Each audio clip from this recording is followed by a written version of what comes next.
Mysuru cooperative bank ಕರ್ನಾಟಕದಲ್ಲೇ ಪ್ರಥಮ ಪಟ್ಟಣ ಸಹಕಾರ ಬ್ಯಾಂಕು. ಅಂದರೆ ಪ್ರಥಮವಾಗಿ 1906ರಲ್ಲಿ ನಾಲ್ವಡಿ ಕೃಷ್ಣರಾಜ ಒಡೆಯರವರು ಅವತ್ತು ಹಲವಾರು ಕ್ಷೇತ್ರಗಳಲ್ಲಿ ಏನು ಡ್ಯಾಮ್ ಹೇಳ್ತಾರೆ, ಆಸ್ಪತ್ರೆ ಹೇಳ್ತಾರೆ, ವಿದ್ಯುತ್ ಹೇಳ್ತಾರೆ, ಹಲವಾರು ಸಹಕಾರ ಕ್ಷೇತ್ರದಲ್ಲೂ ಸಹ ಅವರು ಅವತ್ತು 1906ರಲ್ಲಿ ಈ ಬ್ಯಾಂಕನ್ನು ಸ್ಥಾಪನೆ ಮಾಡಿದಂಥವ್ರು. ಪ್ರಥಮ ಅಧ್ಯಕ್ಷರು ಅವ್ರ ಸ್ವಂತ ಸಹೋದರ ಸಂಬಂಧಿ ನಂಜುಂಡರಾಜ ಅರಸರವರು. ಈ 120 ವರ್ಷ ಇತಿಹಾಸ ಇರುವಂಥ ಬ್ಯಾಂಕು ನಾನು ನೋಡಿದಾಗೆ, ನಾನು ಕರ್ನಾಟಕ ಪಟ್ಟಣ ಬ್ಯಾಂಕ್ಗಳ ಮಹಾಮಂಡಳದ ನಿರ್ದೇಶಕನಾಗೂ ಸಹ ಕೆಲಸವನ್ನು ಮಾಡ್ತಾಯಿದ್ದೇನೆ. HK ಪಾಟೀಲ್ ಸಾಹೇಬರು ಅಧ್ಯಕ್ಷರಿದ್ದಾರೆ. ನಾನು ನೋಡಿದಾಗೆ ಕೆಲವು ಬ್ಯಾಂಕ್ಗಳು ಇವತ್ತು ಸಹಕಾರ ಬ್ಯಾಂಕ್ಗಳು ಉಳಿಯೋದೇ ಕಷ್ಟ ಆಗಿದೆ. ಅಂಥದ್ರಲ್ಲಿ ಇವತ್ತು ಮೈಸೂರಿನಲ್ಲಿ ಹಲವಾರು ಕೋಆಪರೇಟಿವ್ ಬ್ಯಾಂಕ್ಗಳಿದೆ, ಎಲ್ಲವೂ ಸಹ ಚೆನ್ನಾಗಿ ಕಾರ್ಯನಿರ್ವಹಿಸ್ತಾ ಇದೆ.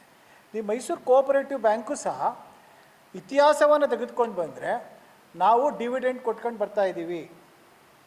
ಇದೇ ಒಂದೇ ಒಂದು ಅಂಶ ತಿಳ್ಕೊಬೇಕು, ಯಾವ ಬ್ಯಾಂಕು ಡಿವಿಡೆಂಡ್ ಕೊಡಲ್ಲ ನಿಮ್ಗೆ ಗೊತ್ತಿರಲಿ ಮಾಹಿತಿ. ಯಾವ ಬ್ಯಾಂಕು ಡಿವಿಡೆಂಟನ್ನು ಕೊಡಲ್ಲ ಆ ಬ್ಯಾಂಕು ಸದೃಢವಾಗಿ ಇರಲ್ಲ ಅನ್ನೋ ಒಂದು ಮೊದಲ ಅಂಶ. ನಾವು ಇತಿಹಾಸವನ್ನು ತೆಗೆದುಕೊಂಡು ಬಂದರೆ ನಾವು ಇಲ್ಲಿವರೆಗೂ 15% ಕೊಟ್ಟಿದ್ದೀವಿ, 12% ಕೊಟ್ಟಿದ್ದೀವಿ, 10% ಕೊಟ್ಟಿದ್ದೀವಿ, ಹಿಂಗೆ ಸತತವಾಗಿ ಡಿವಿಡೆಂಡ್ ಕೊಟ್ಕೊಂಡು ಬರ್ತಾಯಿದ್ದೀವಿ. ಆಮೇಲೆ ನಾವೇನಾದ್ರು ತಪ್ಪು ಮಾಡಿದ್ರೆ ಅಂತ ಇಟ್ಕೊಳ್ಳಿ, RBI ಇದೆ, ಪ್ರತಿ ವರ್ಷ ಆಡಿಟ್ರು ನಮ್ಮ ಬ್ಯಾಂಕಿಗೆ ಬರ್ತಾರೆ RBIಯಿಂದ, ಪ್ರತಿಯೊಂದೂ ಸೋಸ್ತಾರೆ. ಅಂದರೆ ಗೊತ್ತಲ್ಲ, ಎಲ್ಲವನ್ನೂ ಜಾಡ್ ಹಿಡಿದು ಹುಡುಕ್ತಾರೆ. ಅದ್ರ ಜೊತೆಗೆ ಸಹಕಾರ ಅಧಿಕಾರಿಗಳಿರ್ತಾರೆ. ಒಂದೇ ₹1 ಈ ಬ್ಯಾಂಕಿನಲ್ಲಿ, ನಾನು ಯಾವುದೇ ಬ್ಯಾಂಕ್ ಇರ್ಬೋದು ರಾಜ್ಯದಲ್ಲಿ ಕೋಆಪರೇಟಿವ್ ಬ್ಯಾಂಕಲ್ಲಿ, ಒಬ್ಬ ₹1 ತೆಗೆದುಕೊಂಡು ಯಾವುದೇ ಕಾರಣಕ್ಕೂ ಏನೂ ಮಾಡೋಕ್ಕಾಗಲ್ಲ. ಇದು ಗೊತ್ತಿರೋ ವಿಚಾರ, ಇದು ಸತ್ಯ. ಬಟ್ ಏನಾಗ್ತಾ ಇದೆ, ಈ ಬ್ಯಾಂಕನ್ನು ನಮ್ಮ ಹಿತೈಷಿಗಳಿಗೆ ಹೇಳ್ತೀನಿ, ಬ್ಯಾಂಕನ್ನು ಒಂದು ಕ್ಷಣಕ್ಕೆ ತೇಜೋವಧೆ ಮಾಡೋದು ಒಂದು ದೊಡ್ಡ ವಿಚಾರ ಅಲ್ಲ. ಇವತ್ತು ಮೀಡಿಯಾ ಇದೆ, ಇದೆ, ಸೋಷಿಯಲ್ ಮೀಡಿಯಾ ಇದೆ, ಒಂದು ಕ್ಷಣ. ಆದರೆ ಈ ಬ್ಯಾಂಕು ನಿಮ್ಮದು. ಇವತ್ತು ಹೊಸ ಕಾನೂನು ಬಂದಿದೆ, ಒಬ್ಬ ನಿರ್ದೇಶಕರು 10 ವರ್ಷ ಆದಮೇಲೆ ಡೈರೆಕ್ಟ್ರಾಗಿ ಇರೋಂಗಿಲ್ಲ, ರಿಸರ್ವೇಷನ್ಗಳು ಬರ್ತಾಯಿದೆ, ನಾವೇ ಇಲ್ಲಿ ಇರೋಕ್ಕಾಗಲ್ಲ, 10 ವರ್ಷ ಆದಮೇಲೆ ನಾವು ಬಿಟ್ಬಿಟ್ಟು ಹೊರಗಡೆ ಹೋಗಬೇಕು. ತಾವುಗಳು ಸಹ ಮುಂದಿನ ದಿನಗಳಲ್ಲಿ ಬರ್ತೀರಾ. ಈ ಸಂಸ್ಥೆ ಬಗ್ಗೆ ಈಗ ತಾವು ಸಹ ಯೋಚನೆ ಮಾಡಬೇಕು, ಯಾರ್ಯಾರು ಬರ್ತಾರೆ, ಮುಂದೆ ಏನೇನು ಆಗುತ್ತೆ, ಈ ಬ್ಯಾಂಕ್ ಉಳಿಬೇಕಾದ್ರೆ ಏನು ಮಾಡಬೇಕು. ತೇಜೋವಧೆ ಮಾಡುವಂಥದ್ದು ಒಂದೇ ನಿಮಿಷದ ಕೆಲಸ, ಆ ಕೆಲಸವನ್ನು ಮಾಡಬಾರ್ದು. ಈ ಬ್ಯಾಂಕು ಸದೃಢವಾಗಿದೆ. ಆಮೇಲೆ ಕಾರ್ಯದರ್ಶಿ ಮೇಲೆ ಆರೋಪ ಮಾಡ್ತಾರೆ. ಇದು ಸಹಕಾರ ಕ್ಷೇತ್ರದಲ್ಲಿ ಒಂದಿರಲಿ, ಡಿಸಿಷನ್ ಮೇಕರ್ ಬೋರ್ಡ್, ನಾವೇನು ಮೆಜಾರಿಟಿ ಮೇಲೆ ತೀರ್ಮಾನ ಮಾಡ್ತೀವಿ ಅದು ಸುಪ್ರೀಂ ಇರ್ತದೆ. ಕಾರ್ಯದರ್ಶಿಗಳು ನಾವು ಹೇಳಿದ ಕೆಲಸವನ್ನು ಮಾಡುವಂಥದ್ದು ಕಾರ್ಯದರ್ಶಿಗಳ ಕೆಲಸ. ಏನು ಮಂಚಪ್ಪರ, ಹೌದಾ ಅಲ್ವಾ? ಕಾರ್ಯದರ್ಶಿಗಳ ಕೆಲಸ. ಕಾರ್ಯದರ್ಶಿಗಳು ನಾವೇನು ತೀರ್ಮಾನ ತಗೋತೀವಿ ಅದನ್ನು ಮಾಡ್ತಾರೆ. ಆದರೆ ಅವರು ಇದರಲ್ಲಿ ಪಾಲ್ದಾರ, ಆಮೇಲೆ ಅವ್ರು ಏನಾದ್ರು ಪಾಲ್ದಾರಾಗಿ ಇಸ್ಕೊಂಡು ಇನ್ನೇನೋ ಮಾಡೋಕ್ಕೋದ್ರೆ ಬೋರ್ಡ್ ಬಿಡುತ್ತಾ? ನಾವ್ಯಾಕೆ ಸುಮ್ಮನೆ ಬಂದು ಕಳೆಬರಿ ತಿನ್ನೋಕೆ ಕೂತಿರ್ತೀವ?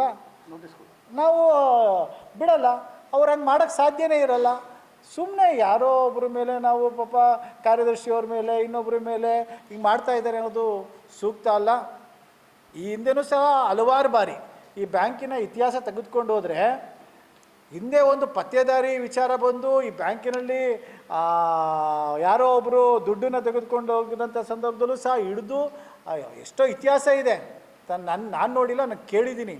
ಅಂಥದ್ದು ಬ್ಯಾಂಕ್ನಲ್ಲಿ ಸಮಸ್ಯೆ ಆದಂಥ ಸಂದರ್ಭ ಈ ಬ್ಯಾಂಕನ್ನ ಕಟ್ಕೊಂಡು ನಮ್ಮ ಹಿರೀಕರು ಕೆಂಗೇಗೌಡರು ಇರ್ಬೋದು, ಪಿ ನಾಗರಾಜ್ ಇರ್ಬೋದು, ಸೋಮಣ್ಣವ್ರು ಇರ್ಬೋದು, ಅನಂತಿಯವರು, ಎಸ್ ಕೃಷ್ಣ ಅವರು ಇರ್ಬೋದು, ದಾಕ್ಷಾಯಣಿಯವರು ಇರ್ಬೋದು, ಜಯಲಕ್ಷ್ಮಿ ಜೋಗಿಸಿದ್ದಿಯವರು ಇರ್ಬೋದು, ಹಿಂಗೆ ಹಲವಾರು, ನಮ್ಮ ಶಾರದಮ್ಮ ಅವರು ಇರ್ಬೋದು, ಡಾಕ್ಟರ್ ಶಾರದಮ್ಮ ಅವರೆಲ್ಲರೂ ಸಹ ಈ ಸಂಸ್ಥೆಯನ್ನು ಕಟ್ಕೊಂಡು ಬಂದಿದ್ದಾರೆ.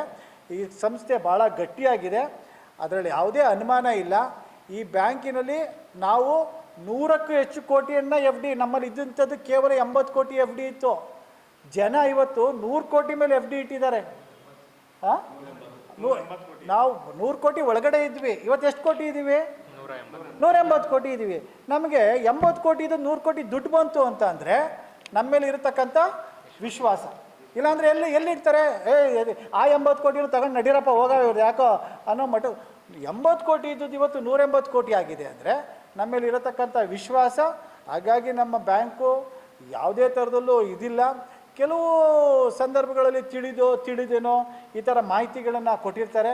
ನಾನೆಲ್ಲ ನಮ್ಮ ಸ್ನೇಹಿತರಲ್ಲಿ, ನನ್ನ ಸಹೋದರರಲ್ಲಿ ಮನವಿ ಮಾಡ್ತೇನೆ, ಇನ್ನು ಮುಂದೇನಾದರೂ ನಾವು ಈ ಬ್ಯಾಂಕಿನ ಅಭಿವೃದ್ಧಿ ಬಗ್ಗೆ ನಾವೆಲ್ಲ ಯೋಚನೆ ಮಾಡಬೇಕಾಗುತ್ತೆ.